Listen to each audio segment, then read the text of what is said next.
ሰላም ሰላም ፋሚሊዎቼ እንዴት ናችሁልኝ? ሰላም ነው ወይ? ሁሉ ሰላም ከኔ ጋር ሁሉ ሰላም ነው፣ እግዚአብሔር ይመስገን። በጣም ደህና ነኝ እላችኋለሁ ውዶቼ። ዛሬ እንግዲህ ሩታና ፍቅር እንዲሁም ሄርሜላ ሆኖ በፍቅር ቤት ተለቀቀውን ሰምቼ ነው እና ሩታ እና ፍቅር የሆነ ነገር ፍቅር ናት አብርሃም ስለ አንቺ ምን እንደጻፈ ስለ አንቺ ወደፊት መቀጠል እንዴት እንደሆነ ነገሮችን ሁሉ ጽፎ ሰጥቶኛል እና በዚህ መረዳት ትችያለሽ። አብርሃም እውነት ከአንቺ ወዶሽ ወይ አፍቅሮሽ ወይ ሊያገባሽ ፈልጎ አይደለም፣ ሊጠቀምብሽ ነው። አንቺ ደግሞ አቋም የሌለሽ ሴት ነሽ። አቋም የሌለሽ ሴት ነሽ። አንቺ አቋም የሌለሽ ሴት ነሽ። እንደዚህ ትናንትና ወንበር ከሱ ጋር ኖር ምናምን እያልሽ ነበረው ዛሬ ተመልሰሽ ከሱ ጋር ሆንሽ። እኛ በአንቺ ህይወት ቀንተን አይደለም፣ ነገር ግን እውነቱን እንድታቂ ነው፣ እውነቱን እንድታቂ ነው ብሎ ነው እንግዲህ ሲያወሩ የነበረው ማለት ነው። እና እናንተ አሁን እውነት ለመናገር የቅናት መንፈስ ነው የሚያስደረገው። ሩታም ሆንሽ ፍቅርም ሆንሽ እንደ ቀናችሁ ነው የሚያስታውቀው። እንደ ቀናችሁ ነው ሰው የሚረዳው። ገባችሁ? አሁን እሷ ምንም ብትሉ ምንም ብትሰሙ ምንም ብትሉ ምንም ብታወሩ አትሰማችሁ። ምክንያቱም ማለት ነው በቃ አንዴ ተመርዛለች ልጅቷ። በራሷ ሰዓት ፈልፍላ እስከምትደርስ በአይን በብረቷ በራሷ ካላየሽ በስተቀር መቼም አታምንም።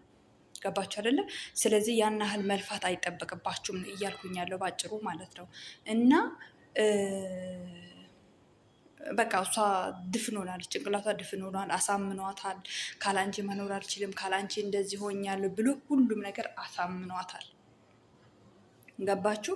ስለዚህ ሩታም ሆንሽ ፍቅርም ተዋት፣ በቃ ተዋት። ትውት አድርጎት በራሷ ጊዜ እውነቱን ከደረሰች በራሷ ጊዜ ልትነቃ ትችላለች። ካነቃችም እንግዲህ እንደዚህ ሴት ያሳድድና ያሳድድና ሲበቃው ይቅርታ እያለ ይመጣል ወደ እሷ፣ ትቀበለዋለች። ስለዚህ ይህንን ድራማ ወዳው ነው ማለት ነው። ወደሽ የተረገጥ ቢረግጡሽ አይርገጥ ነው ምን ባል አባባል አለ እና እሷ ወዳ ነው እየተረገጠች ያለችው ማለት ነው። ይበላት። ምንም እናንተ የሚያስጨንቃችሁ ነገር የለም። ምንም እንትን የሚላችሁ ነገር የለም። የራሷ ጉዳይ ነው ይሄ። ወዳና ፈቅዳ የምታደርግ ነገር ነው።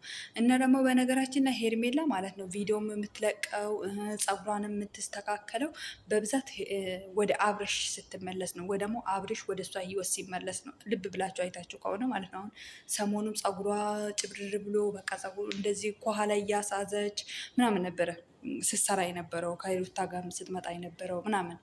ግን አሁን ትናንትና በቢጫ ፀጉር መጣች ማለት ነው። እሱን ፀጉሩን ደግሞ ይህን ትስበዋለች። ይሄ ልክ የራሷ ፀጉር ይመስል ይህን ይሳባል እንደ ጉድ።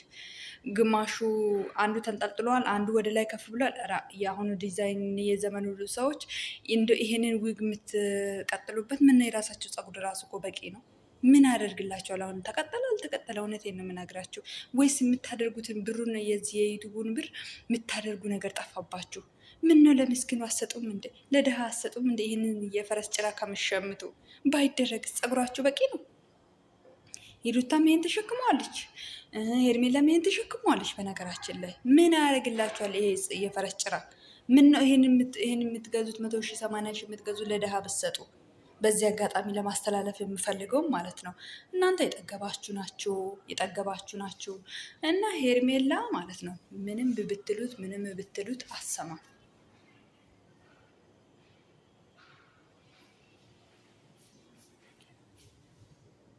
እና ሄርሜላ አሰማም። ይሩታዬ አንቺ እንደዚህ ስትያት የሆነ የቀነሽ ምልክት ነው የሚሰማት። እሷ በቃ የበለጠ ነው እንትን የሚላት የሚሞቃት። ስለዚህ በራሷ ጊዜ እስከምታይ ድረስ እናንተ ጸጥ ርጭ ብላችሁ የራሳችሁን ህይወታችሁን ኑሩ ነው ምላቸው። ሌላ ምለው ነገር የሚጨምረው ነገር የለኝም። በዚህ አጋጣሚ ማለት የምፈልገው በቃ እሷን ተዋት፣ ከጭንቅላታችሁ አውጡ። ስትጠራችሁም እንዳትሄዱ። ከዛ በራሷ ጊዜ እሱ ራሱ ይለወጥባታል። አብርሃም ራሱ ይለወጥባታል። አቋም የሌለ ወንድ ስለሆነ ይለወጥባታል። ይሄ ቆይ ዓለም ያወቀው ፀሐይ ሞቀ ነው። ስለዚህ ምንም መጨናነቅ አያስፈልግም። ጸጥ ዝም። እንደውም በተቻላችሁ ማለት ነው እሱ ያለበት እነሱ ያሉበት ቦታ ባትሄዱ አሪፍ ነው። ምክንያቱም እንደጣላችሁ ከውስጣችሁ እንዳወጣችሁ እንዲያቅ በቃ እናንተ ጣል አድርጋችሁ እንደ እንትን እንደ በብዛት ይሩታ ግን የምናገርሽ ነገር በቃ እሱ ያለበት ቦታ ወይ ደግሞ አሁን ሄርሜላን መጥራት አያስፈልግም። የራሷ ጉዳይ ነው። አንቺ የራስሽን ህይወት ነው መኖር ያለብሽ። አወቀችም አላወቀችም በራሷ ጊዜ እንድታቅ ጸጥ ማለት ገባሽ አይደለ? እና በዚህ አጋጣሚ ማለት የምንፈልገው ሄርሜላ እግዚአብሔር እርዳሽ፣ ግን ብዙ ማትደሰች የምታለቅስበት ቀን ቅርብ ስለሆነ ማለት ነው።